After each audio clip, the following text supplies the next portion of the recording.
السلام عليكم ورحمة الله وبركاته. أرجانكي والفوداني والجنك أبات إجراتا إلى الجسا. جريني كيسن كبجمتو تفجالة تمتو متكين. جريني كيسن جريني غايلة كيسني جريني بركة جريني ملكي جريني آرجل في أكسيتو يو برباد ديجتي أول درا جالل ربي برباتي. وان دبتو كيست أكربي سر جالة تفتر سكن.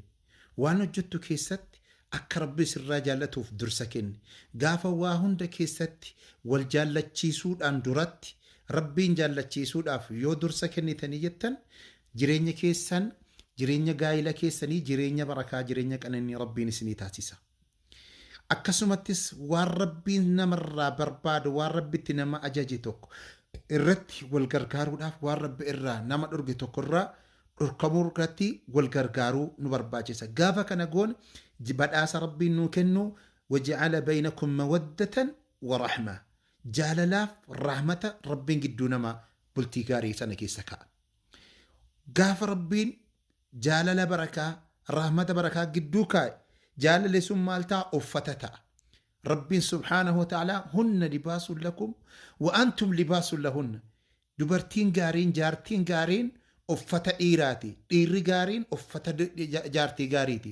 Rabbiin akka jedhee dubbatee uffata ta'a jechuudha. Bultiin suni bultii uffata waa hundarraa nama sattaru, salphina hundarraa nama sattaru, kufaatii hundarraa nama sattaru namaa ta'a jechuudha. Nama dhossu namaa ta'a jechuudha. Akkasumatti jaalala gidduu keenyatti eeguu qabna jechuudha. Jaalalli gidduu jaarsaaf jaartiitti argame sun akka guddataa bulu akka biqilaa bulu gochuun dirqama jaartiiti, dirqama jaarsaati. Wanni gartanii bultiin immoo ittiin jaalalli isaadhaa biqilaa guddataa deemu waa shantu jira.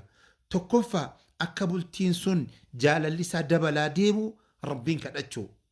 Lammaffaa jaarsis jaartii ofiitiif obbabbareechuu, jaartiinis jaarsa isiitiif obbabbareechuun dirqamaa jechuudha. Ibnu Abbaas radiyallahu anhu akkuma jaartiin kan koonaaf babbareeduu isiirraa barbaaduun anis immoo of babbareechaa jedhe jechuudha. Sadaffaa akkasumatti jechoota gaarii waliif qooduu, jechoota gaarii wal waamuu, wal shakkuurraa fagaachuu, wal komachuurraa fagaachuu, maaf kana goote waliin jechuurraa of eeguu, shakkiirraa fagaachuudha.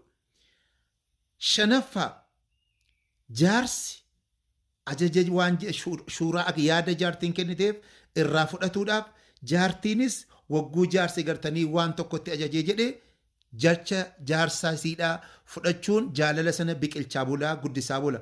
Rasuulli Rabbi sallallahu alaihi wasallam jaartii keessaa jaartiin gaariin sifa isiidhaa rasuulli lafa kaane jedhani.